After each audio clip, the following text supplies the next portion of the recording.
வாழ்த்துகின்றோம். வருகின்ற ஜனவரி மாதம் 1 தேதி புத்தாண்டுக்கான சிறப்பு தியானம் நாங்கள் தயாரித்திருக்கின்றோம்.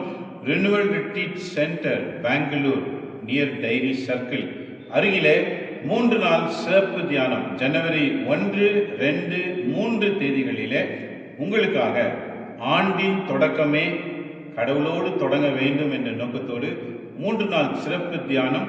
3 குருக்கள் இணைந்து இந்த தியானத்தை நடத்துகின்றார்கள். ஆக உங்கள் அனைவரையுமே நாங்கள் வரவேற்கின்றோம். நீங்கள் குடும்பமாக வந்து இந்த 3 நாளும் இறைவனுக்கு அர்ப்பணியுங்கள். மீதி இருக்கிற ஆண்டுகளில் எல்லா நாட்களையும் இறைவன் பாதுகாத்துக் கொள்வார். உங்கள் அனைவரையும் இயேசுவின் பெயரால் ரினுவல் ரிட்ரீட் சென்டர் சார்பாக ஆராய்ச்சி வழியாக அழைக்கின்றோம். வாருங்கள், இறை ஆசரை பெற்று செல்லுங்கள்.